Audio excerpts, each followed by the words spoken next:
Radio Tehran, শুরু হচ্ছে বিশ্ব সংবাদ।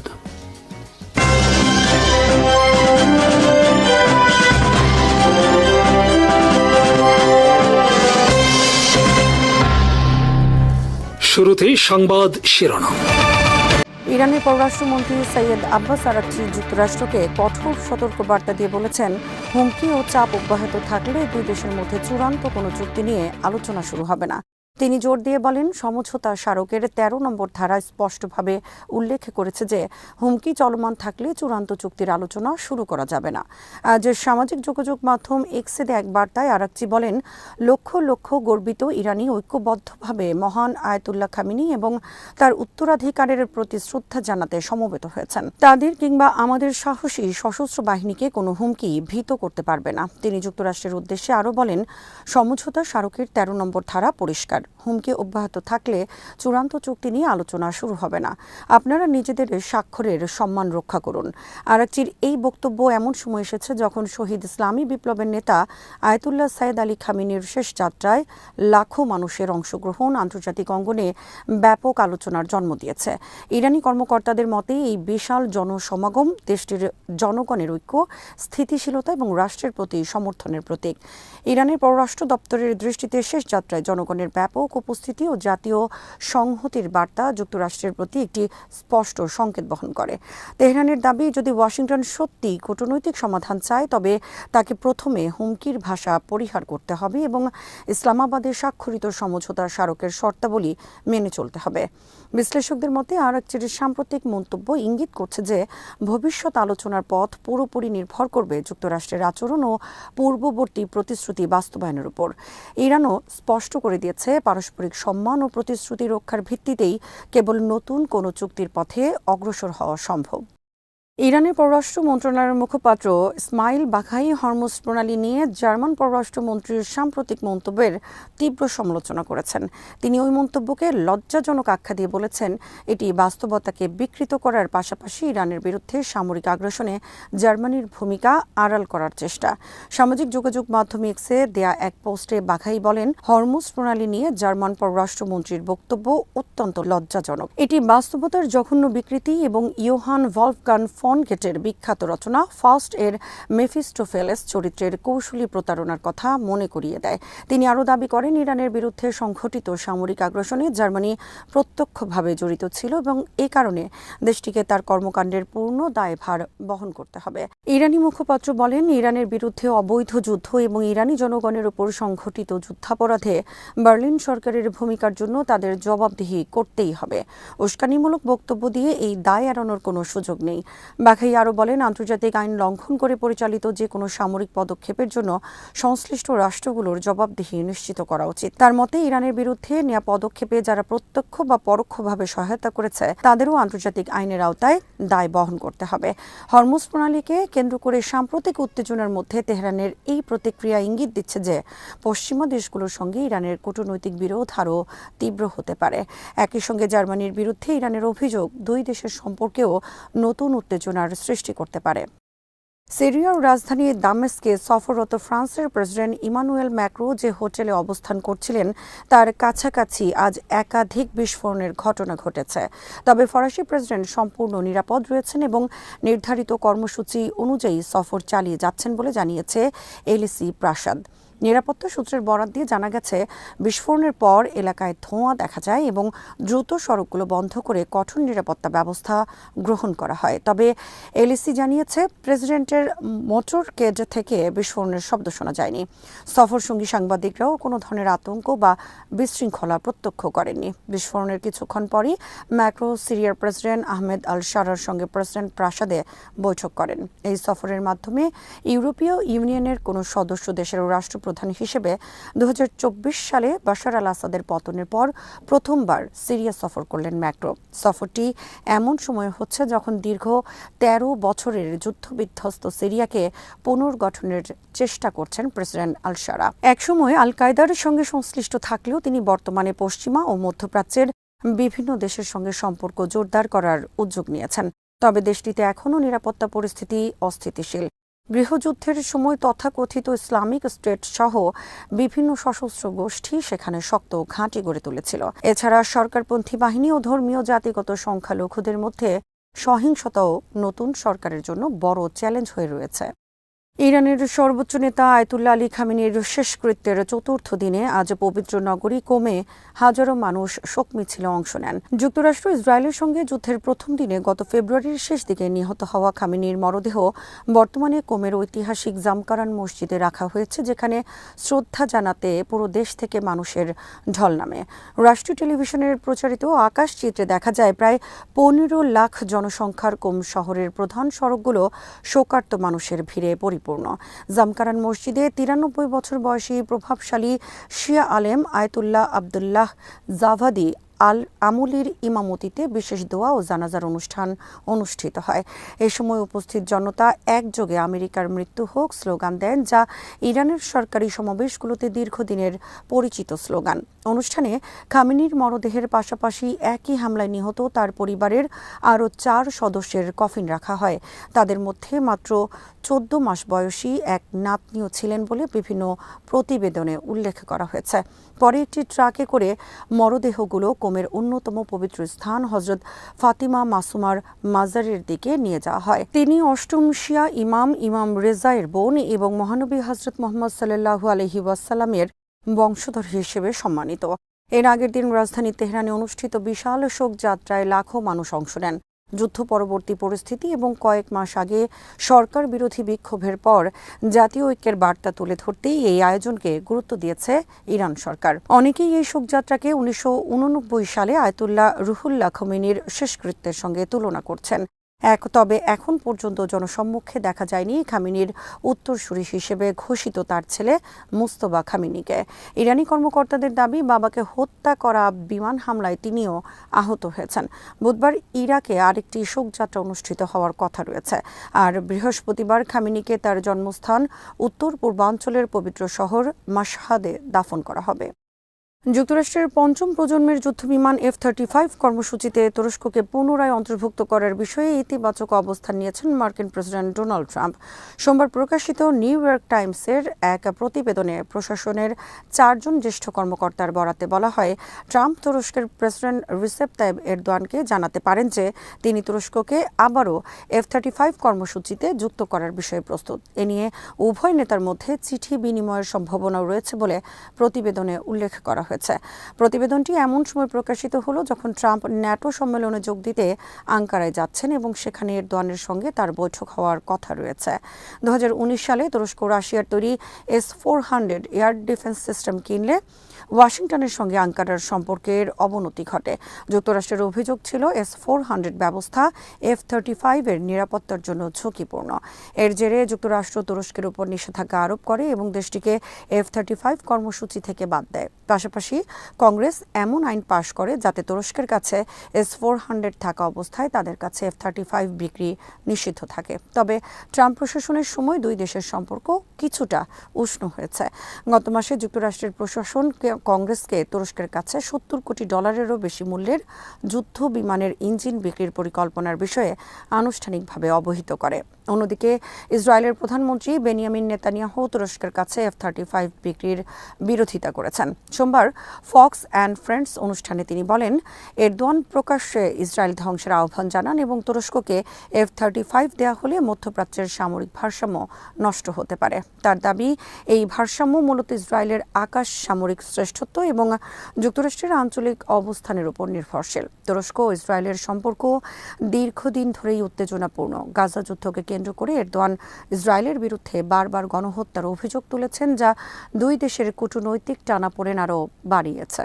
ইরানের ইসলামী বিপ্লবের শহীদ নেতা আয়াতুল্লাহ সৈয়দ আলী খামেনির শেষ যাত্রা আজ পবিত্র শহর কোমে অনুষ্ঠিত হয়েছে। শোক মিছিলে অংশ নিতে ভোর থেকেই শহরের বিভিন্ন এলাকা থেকে হাজার হাজার মানুষ সমবেত হন। শোক, শ্রদ্ধা এবং ধর্মীয় আবেগে মুখর হয়ে ওঠে কোমের রাজপথ। শেষ যাত্রার আনুষ্ঠানিক কর্মসূচি শুরু হওয়ার আগে বিপুল সংখ্যক শোকাহত মানুষ পবিত্র জামকারান মসজিদে জড়ো হন। সেখানে কোরআন তেলাওয়াত, দোয়া এবং শহীদ নেতার আত্মত্যাগের স্মরণে বিশেষ শেষ মোনাজাত অনুষ্ঠিত হয়। এরপর শোক মিছিল জামকারান মসজিদ থেকে পেয়াম্বারে আজম বুলেভার্ড ধরে কোমের সবচেয়ে পবিত্র স্থান হজরত মাসুমা রাদিয়াল্লাহু তাআলা আনহার এর পবিত্র মাজারের দিকে অগ্রসর হয়। শোক মিছিলে অংশ নেওয়া মানুষের হাতে ছিল ইরানের জাতীয় পতাকা, কালো শোকের পতাকা এবং শহীদ নেতার প্রতিকৃতি। অনেকেই লাব্বাইক ইয়া খামেনি ও মৃত্যু আমেরিকার মতো স্লোগান দিতে দিতে মিছিলে অংশ নেন। নারী, পুরুষ, শিশু, বৃদ্ধ সব শ্রেণী পেশার মানুষের উপস্থিতিতে পুরো শহর যেন এক বিশাল শোক সভায় পরিণত হয়। নিরাপত্তা নিশ্চিত করতে শহরের গুরুত্বপূর্ণ এলাকাগুলোতে ব্যাপক নিরাপত্তা ব্যবস্থা গ্রহণ করা হয়। স্বেচ্ছাসেবক ও নিরাপত্তা বাহিনীর সদস্যরা শোকযাত্রার পুরো পথ জুড়ে দায়িত্ব পালন করেন, যাতে বিপুল জনসমাগম সুশৃঙ্খলভাবে এগিয়ে যেতে পারে। কোম ইরানের অন্যতম গুরুত্বপূর্ণ ধর্মীয় ও শিক্ষা কেন্দ্র, তাই এই শহরে অনুষ্ঠিত শেষ যাত্রা ছিল প্রতীকী ও আবেগঘন। ধর্মীয় আলিম, শিক্ষার্থী এবং বিভিন্ন সামাজিক ও রাজনৈতিক ব্যক্তিত্ব এতে অংশ নেন। তাদের বক্তব্যে আয়াতুল্লাহ খামেনির আদর্শ, নেতৃত্ব এবং ইসলামী বিপ্লবের প্রতি তার অবদানের কথা স্মরণ করা হয়। শেষ যাত্রার এই কর্মসূচিকে ঘিরে কোমে গভীর শোকের আবহ বিরাজ করে। অংশগ্রহণকারীরা শহীদ নেতার প্রতি শেষ শ্রদ্ধা নিবেদন করে তার আদর্শ অনুসরণের অঙ্গীকার পুনর্ব্যক্ত করেন। গাজা উপত্যকায় চলমান যুদ্ধের মধ্যে ভয়াবহ চিকিৎসা সামগ্রীর সংকটের কারণে বিদেশে চিকিৎসার সুযোগ না পেয়ে ১৫০০-এরও বেশি রোগীর মৃত্যু হয়েছে বলে জানিয়েছেন গাজার স্বাস্থ্য মন্ত্রণালয়ের মহাপরিচালক মুনির আল বারোশ। আল জাজিরাকে দেওয়া সাক্ষাৎকারে তিনি বলেন, গাজার স্বাস্থ্য ব্যবস্থা বর্তমানে অত্যন্ত কঠিন ও তিক্ত পরিস্থিতির মধ্য দিয়ে যাচ্ছে। হাসপাতালগুলোতে প্রয়োজনীয় ওষুধ, চিকিৎসা সরঞ্জাম এবং জ্বালানির মারাত্মক অভাব দেখা দিয়েছে। এতে গুরুতর অসুস্থ ও আহত রোগীদের জীবন রক্ষা করা ক্রমেই কঠিন হয়ে উঠছে। মুনির আল বারোশ জানান, যুদ্ধ শুরু হওয়ার পর থেকে যেসব রোগীকে উন্নত চিকিৎসার জন্য গাজার বাইরে পাঠানোর প্রয়োজন ছিল, তাদের মধ্যে ১৫০০ জনের বেশি সময়মতো চিকিৎসা না পেয়ে মারা গেছেন। সীমান্ত বন্ধ থাকা এবং রোগী স্থানান্তরে বাধার কারণে এই মৃত্যুর ঘটনা ঘটেছে বলে তিনি দাবি করেন। তিনি আরও বলেন, আমরা প্রতিদিনই রোগী হারাচ্ছি। বিশেষ করে কিডনি রোগীদের অবস্থা সবচেয়ে উদ্বেগজনক। প্রয়োজনীয় ওষুধ, ডায়ালাইসিসের সরঞ্জাম এবং চিকিৎসা উপকরণ গাজায় প্রবেশে বাধা থাকায় কিডনি রোগীদের অর্ধেকেরও বেশি প্রাণ হারিয়েছেন। আল বারোশের ভাষ্য অনুযায়ী ইসরায়েলি অবরোধের কারণে চিকিৎসা সামগ্রী প্রবেশে দীর্ঘদিন ধরে বাধা সৃষ্টি হচ্ছে, যার ফলে হাসপাতালগুলোর সক্ষমতা দ্রুত ভেঙে পড়ছে। নিবিড় পরিচর্যা ইউনিট, অপারেশন থিয়েটার এবং জরুরি বিভাগগুলো সীমিত সম্পদ নিয়ে কাজ চালিয়ে যেতে বাধ্য হচ্ছে। তিনি আন্তর্জাতিক সম্প্রদায়, মানবাধিকার সংস্থা এবং জাতিসংঘের প্রতি জরুরি হস্তক্ষেপের আহ্বান জানান। তার দাবি, চিকিৎসা সামগ্রী, ওষুধ এবং জ্বালানি দ্রুত গাজায় প্রবেশের ব্যবস্থা করা না হলে আরও বহু রোগীর মৃত্যু ঘটবে। উল্লেখ্য, গাজায় মানবিক পরিস্থিতি নিয়ে আন্তর্জাতিক সংস্থাগুলো বারবার সতর্ক করে আসছে। তারা বলছে, স্বাস্থ্য খাতের ওপর চলমান চাপ এবং প্রয়োজনীয় সরবরাহের ঘাটতি অব্যাহত থাকলে সংকট আরও ভয়াবহ রূপ নিতে পারে। হরমুজ প্রণালী ব্যবহারের ক্ষেত্রে ইরানের সঙ্গে সমন্বয় ছাড়া কোনো উদ্যোগ সফল হবে না বলে কড়া হুঁশিয়ারি দিয়েছেন সংসদের জাতীয় নিরাপত্তা ও পররাষ্ট্রনীতি কমিটির সদস্য আলীদ্দিন বরৌজের্দি। ওমান উপকূলের কাছে একটি তেলবাহী ট্যাঙ্কারে হামলার খবর প্রকাশের পর ইরানের পার্লামেন্টের জাতীয় নিরাপত্তা ও পররাষ্ট্রনীতি কমিটির সদস্য বরুজের্দি এ সতর্কবার্তা দেন। ইরানের রাষ্ট্রীয় সম্প্রচার মাধ্যম IRIB-কে দেয়া বক্তব্যে তিনি বলেন, ইরানের সঙ্গে সমন্বয় ছাড়া হরমুজ প্রণালীতে যে কোনো পদক্ষেপ ব্যর্থ হতে বাধ্য। তিনি দাবি করেন, এই গুরুত্বপূর্ণ নৌপথের উপর ইরানের পূর্ণ নিয়ন্ত্রণ রয়েছে এবং এ বিষয়ে সিদ্ধান্ত নেওয়া হয়েছে তা দেশের সর্বোচ্চ পর্যায়ে অনুমোদিত। তার ভাষ্য অনুযায়ী যুক্তরাষ্ট্র ইসরায়েলের সাম্প্রতিক যুদ্ধ এবং ইরানের বিরুদ্ধে তাদের পদক্ষেপের পরিপ্রেক্ষিতে এই নীতি আরও দৃঢ় হয়েছে। বরুজের্দি জানান, হরমুজ প্রণালী ব্যবস্থাপনা সংক্রান্ত একটি আইন খুব শিগগিরই পার্লামেন্টে অনুমোদনের জন্য উপস্থাপন করা হবে। আইনটি পাশ হলে সংশ্লিষ্ট সব সরকারি ও নিরাপত্তা সংস্থা এর বিধান পুরোপুরি বাস্তবায়নে বাধ্য থাকবে। তিনি বলেন, ইরানের জাতীয় স্বার্থ নিরাপত্তার বিষয়টি সর্বোচ্চ অগ্রাধিকার দিয়ে হরমুজ প্রণালীর সঙ্গে সম্পর্কিত সব ধরনের পদক্ষেপ গ্রহণ করা হবে। বরুজের্দির এই মন্তব্য এমন সময় এসেছে যখন ওমান উপকূলের কাছে একটি ট্যাঙ্কারে হামলার ঘটনাকে ঘিরে আন্তর্জাতিক মহলে উদ্বেগ বেড়েছে এবং বিশ্বের অন্যতম গুরুত্বপূর্ণ জ্বালানি পরিবহন পথ হরমুজ প্রণালীর নিরাপত্তা নিয়ে নতুন করে আলোচনা শুরু হয়েছে। প্রতিদিন বিশ্বের উল্লেখযোগ্য পরিমাণ অপরিশোধিত তেল ও জ্বালানি এই প্রণালী দিয়ে পরিবাহিত হয়। ফলে এ জলপথে যে কোনো উত্তেজনা বৈশ্বিক জ্বালানি বাজার ও আন্তর্জাতিক বাণিজ্যে বড় ধরনের ধরনের প্রভাব ফেলতে পারে। ইরানের এই অবস্থান অঞ্চল জুড়ে নিরাপত্তা পরিস্থিতি এবং সামুদ্রিক চলাচল নিয়ে নতুন করে উত্তেজনা বাড়ার আশঙ্কাও তৈরি করেছে। হামাস জানিয়েছে গাজা সরকারের জরুরি কমিটি বিলুপ্ত করার সিদ্ধান্ত এবং এর প্রধান মোহাম্মদ আবদেল খালেক আল ফারার পদত্যাগ প্রশাসনিক দায়িত্ব নতুন national committee for the administration of Gaza এর কাছে হস্তান্তরের প্রক্রিয়ার অংশ। সোমবার এক বিবৃতিতে সংগঠনটি জানায় যুদ্ধবিরতি চুক্তির সব শর্ত বাস্তবায়নে তারা সম্পূর্ণ প্রতিশ্রুতিবদ্ধ এবং গাজার প্রশাসন পুরোপুরি জাতীয় কমিটির কাছে হস্তান্তর না হওয়া পর্যন্ত চুক্তি মেনে চলবে। হামাসের ভাষ্য অনুযায়ী জরুরি কমিটি বিলুপ্তি এবং আল ফারার পদত্যাগ প্রশাসনিক ও আইনি প্রস্তুতির অংশ, যাতে নতুন জাতীয় কমিটি নির্বিঘ্নে দায়িত্ব গ্রহণ করতে পারে। আল ফারা একই সঙ্গে সরকারি ফলো আপ কমিটির ভারপ্রাপ্ত প্রধানের দায়িত্ব পালন করছিলেন। বিবৃতিতে হামাস অভিযোগ করে ইসরায়েল যুদ্ধবিরতি চুক্তির বাস্তবায়ন ব্যাহত করার পাশাপাশি গাজায় একটি প্রশাসনিক শূন্যতা সৃষ্টি করতে চাইছে। তাদের দাবি, এর উদ্দেশ্য হল ফিলিস্তিনিদের দুর্ভোগ আরও বাড়ানো এবং যুদ্ধ বিধ্বস্ত ভূখণ্ডে স্বাভাবিক জীবন ফিরিয়ে আনার প্রচেষ্টাকে বাধাগ্রস্ত করা। হামাস মধ্যস্থতাকারী দেশ ও যুদ্ধবিরতির গ্যারান্টার রাষ্ট্রগুলোর প্রতি দ্রুত পদক্ষেপ নেওয়ার আহ্বান জানিয়েছে। তারা ইসরায়েলের উপর চাপ সৃষ্টি করে যুদ্ধবিরতি বাস্তবায়নে বাধা বন্ধ করা এবং national committee for the administration of গাজাকে গাজায় প্রবেশ করে আনুষ্ঠানিকভাবে কাজ শুরু করার সুযোগ নিশ্চিত করার দাবি জানায়। এদিকে গাজার যুদ্ধবিরতি চুক্তির পূর্ণ বাস্তবায়ন নিয়ে মিশরের কায়রোতে আলোচনা অব্যাহত রয়েছে। সর্বশেষ দফার বৈঠক অনুষ্ঠিত হয় 2026 সালের 30 জুন। সংশ্লিষ্ট পক্ষগুলো যুদ্ধবিরতির বিভিন্ন ধাপ বাস্তবায়ন, প্রশাসনিক কাঠামো পুনর্গঠন এবং গাজার বেসামরিক প্রশাসন পরিচালনার ভবিষ্যৎ ব্যবস্থা নিয়ে আলোচনা চালিয়ে যাচ্ছে। ইরানের সর্বোচ্চ জাতীয় নিরাপত্তা পরিষদের সচিব মোহাম্মদ বাকের জোলখাদর যুক্তরাষ্ট্রের প্রেসিডেন্ট ডোনাল্ড ট্রাম্পের সাম্প্রতিক হুমকির তীব্র নিন্দা জানিয়েছেন। সোমবার সামাজিক যোগাযোগ মাধ্যম এক্সে ফার্সি ভাষায় দেয়া এক পোস্টে তিনি বলেন, 91 মিলিয়ন ইরানিকে হুমকি দিয়ে ট্রাম্প আবারও একই ভুল করছেন। জোলখাদর ট্রাম্পকে উদ্দেশ্য করে লেখেন, মাত্র 250 বছরের ইতিহাস সম্পন্ন শিকড়হীন দেশের প্রেসিডেন্ট হিসেবে আপনি অতীতেও হাজার বছরের সভ্যতার অধিকারী ইরানকে ধ্বংসের ভাষায় হুমকি দিয়েছিলেন, কিন্তু তার ফল আপনার জন্য পরাজয়, হতাশা এবং শেষ পর্যন্ত আলোচনার ও যুদ্ধবিরতির আহ্বান ছাড়া আর কিছুই ছিল না। তিনি আরও বলেন, ইরানিরা ভয়ভীতি বা হুমকির ভাষায় অভ্যস্ত নয়, তাই ইরানের জনগণের সঙ্গে সম্মানের ভাষায় কথা বলুন, অন্যথায় আমরা ভিন্নভাবে জবাব দিতে বাধ্য হব। জোলখাদরের এই মন্তব্য আসে হোয়াইট হাউসে ট্রাম্পের দেয়া নতুন বক্তব্যের পর।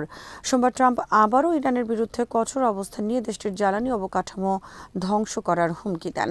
তিনি দাবি করেন, প্রয়োজনে যুক্তরাষ্ট্র ইরানের গুরুত্বপূর্ণ অবকাঠামোর বিরুদ্ধে আরও কঠোর ব্যবস্থা নিতে প্রস্তুত। ট্রাম্পের এই বক্তব্যের জবাবে ইরানের শীর্ষ নিরাপত্তা কর্মকর্তার কড়া প্রতিক্রিয়া দুই দেশের মধ্যে চলমান উত্তেজনাকে আরও বাড়িয়ে তুলেছে।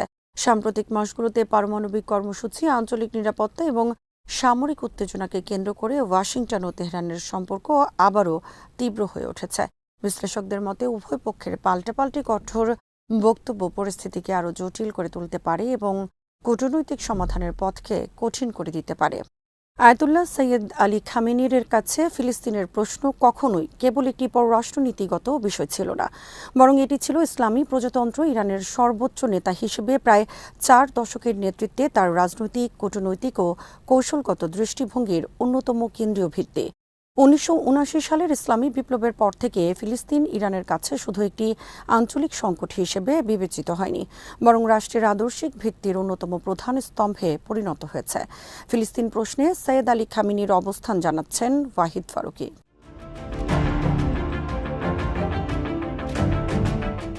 আয়াতুল্লাহ খামেনির নেতৃত্বে ইরানের এই অবস্থান আরও সুসংহত হয় এবং ফিলিস্তিনিদের প্রতি সমর্থনকে মধ্যপ্রাচ্যে ঔপনিবেশিকতা, দখলদারিত্ব ও বিদেশি আধিপত্যের বিরুদ্ধে বৃহত্তর সংগ্রামের অবিচ্ছেদ্য অংশ হিসেবে উপস্থাপন করা হয়। তার দৃষ্টিতে ফিলিস্তিন ছিল আধুনিক বিশ্বের সবচেয়ে বড় অন্যায়ের প্রতীক, যেখানে একটি জাতিকে তাদের ভূমি, সার্বভৌমত্ব এবং আত্মনিয়ন্ত্রণের অধিকার থেকে বঞ্চিত করা হয়েছে। তাই তিনি সবসময় এমন যে কোনো রাজনৈতিক উদ্যোগ বা শান্তি প্রক্রিয়ার বিরোধিতা করেছেন যা পশ্চিমা শক্তিগুলোর মধ্যস্থতায় সীমিত সমঝোতার মাধ্যমে ফিলিস্তিন প্রশ্নের সমাধান খুঁজতে চেয়েছে।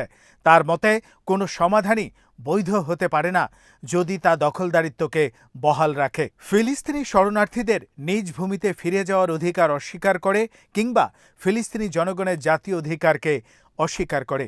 তার বিশ্বাস ছিল ফিলিস্তিনের মুক্তি কোনো কূটনৈতিক ছাড় নয়, বরং এটি ঐতিহাসিক ন্যায় বিচার এবং আন্তর্জাতিক আইনের অপরিহার্য দাবি।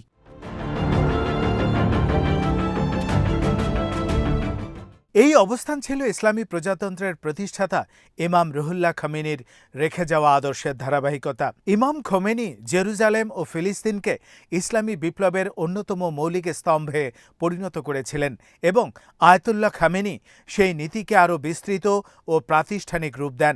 দীর্ঘ ইরান ইরাক যুদ্ধ, কয়েক দশকের কঠোর অর্থনৈতিক নিষেধাজ্ঞা, অর্থনৈতিক বিচ্ছিন্নতা এবং ধারাবাহিক সামরিক হুমকির মুখোমুখি হয়েও তিনি কখনো ফিলিস্তিন প্রশ্নকে গৌণ বিষয়ে পরিণত হতে দেননি, বরং তিনি যুক্তি দিয়েছেন ফিলিস্তিনকে রক্ষা করা এবং ইরানের স্বাধীনতা ও সার্বভৌমত্ব রক্ষা করা একই সংগ্রামের অংশ।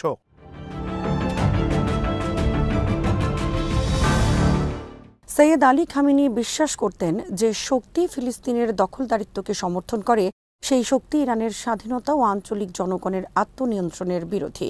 এই কারণেই ফিলিস্তিনের প্রতি সমর্থন তার কাছে কেবল নৈতিক দায়িত্বই ছিল না, বরং জাতীয় নিরাপত্তা ও আঞ্চলিক কৌশলেরও গুরুত্বপূর্ণ অংশ। তার নেতৃত্বে এই অবস্থান স্থায়ী রাষ্ট্রনীতিতে পরিণত হয়। তেহরান ধীরে ধীরে ফিলিস্তিনি প্রতিরোধ আন্দোলনের নেতাদের অন্যতম গুরুত্বপূর্ণ মিলন কেন্দ্রে রূপ নেয়। হামাস, ফিলিস্তিনি ইসলামিক জিহাদ এবং অন্যান্য ফিলিস্তিনি সংগঠনের প্রতিনিধি দল নিয়মিতভাবে তার সঙ্গে সাক্ষাৎ করত। এসব বৈঠকে তিনি ইসলামী প্রজাতন্ত্রের রাজনৈতিক ও বস্তুগত সমর্থনের বিষয়টি পুনর্ব্যক্ত করতেন এবং প্রতিরোধ আন্দোলনের বিভিন্ন সংগঠনের মধ্যে অধিকতর সমন্বয় গড়ে তোলার আহ্বান জানাতেন।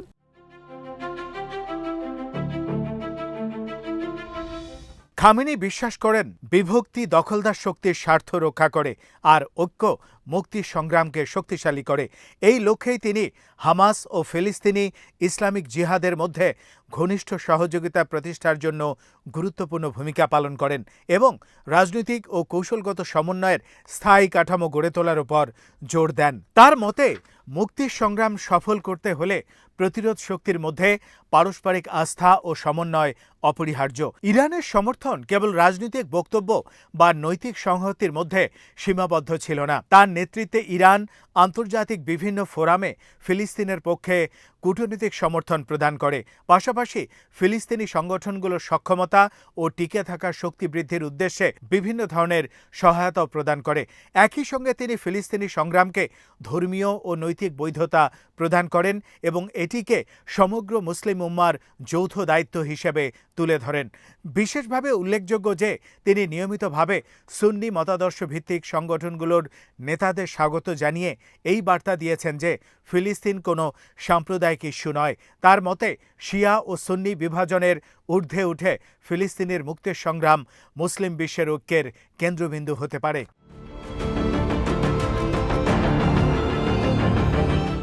তিনি প্রতিরোধকে এমন একটি অভিন্ন প্ল্যাটফর্ম হিসেবে দেখেছেন যা ইসলামের বিভিন্ন ধারার মানুষকে একই লক্ষ্যে একত্রিত করতে সক্ষম। এই ধারণাই পরবর্তীকালে অ্যাক্সিস অব রেজিস্ট্যান্স বা প্রতিরোধ অক্ষের অন্যতম ভিত্তি হয়ে ওঠে। আয়াতুল্লাহ খামেনির দৃষ্টিতে প্রতিরোধ কখনোই কেবল সামরিক সংঘর্ষের নাম নয়, বরং এটি ছিল এমন একটি আঞ্চলিক রাজনৈতিক প্রকল্প যার লক্ষ্য বিদেশি হস্তক্ষেপের বিরুদ্ধে জাতিগুলোর সার্বভৌমত্ব রক্ষা করা।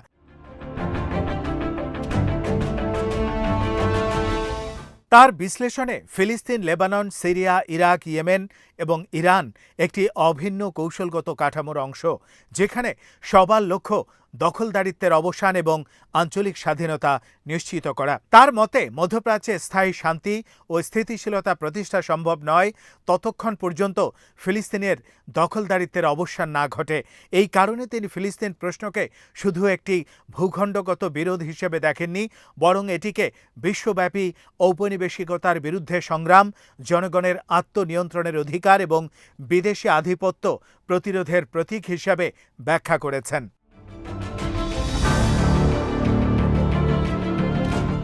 আয়াতুল্লাহ সৈয়দ আলী খামেনি তাঁর রাজনৈতিক বক্তব্যে ফিলিস্তিনে বরাবর এমন একটি সার্বজনীন ন্যায় বিচারের প্রশ্ন হিসেবে উঠে এসেছে যা কেবল আরব বা মুসলিম বিশ্বের নয়, বরং সমগ্র মানবজাতির বিবেকের কাছে সম্পর্কিত।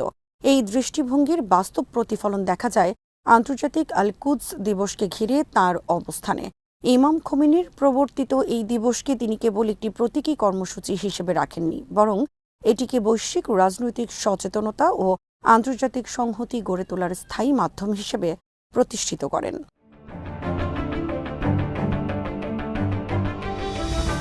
প্রতি বছর আল কুদস দিবসের মাধ্যমে তিনি বিশ্ববাসীর দৃষ্টি ফিলিস্তিনের দিকে আকর্ষণ করার চেষ্টা করেছেন, বিশেষ করে এমন সময় যখন আন্তর্জাতিক গণমাধ্যম বা বৈশ্বিক রাজনীতিতে ফিলিস্তিন প্রশ্ন তুলনামূলকভাবে আড়ালে চলে যায়। তার মতে ফিলিস্তিনকে আন্তর্জাতিক রাজনৈতিক আলোচনার কেন্দ্রবিন্দুতে ধরে রাখা অত্যন্ত গুরুত্বপূর্ণ, কারণ বিষয়টি ভুলে যাওয়া মানেই দখলদারিত্বকে স্বাভাবিক হিসেবে মেনে নেয়া।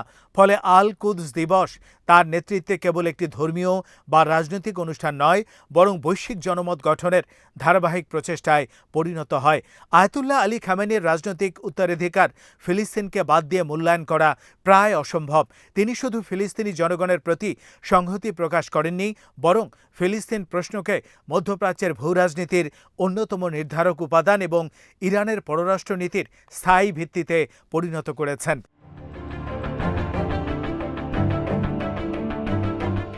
তার সমর্থকদের দৃষ্টিতে এটি সবচেয়ে বড় অবদান হল এই ধারণা প্রতিষ্ঠা করা যে প্রতিরোধ কেবল সামরিক লড়াইয়ের কৌশল নয়, এটি এমন একটি রাজনৈতিক দর্শন যা বিভিন্ন জাতি, বিভিন্ন ইসলামী চিন্তাধারা এবং বিভিন্ন মুক্তিকামী আন্দোলনকে একটি অভিন্ন লক্ষ্য, দখলদারিত্বের অবসান এবং একটি স্বাধীন, সার্বভৌম ও মুক্ত ফিলিস্তিন রাষ্ট্র প্রতিষ্ঠার আকাঙ্ক্ষার চারপাশে ঐক্যবদ্ধ করতে পারে।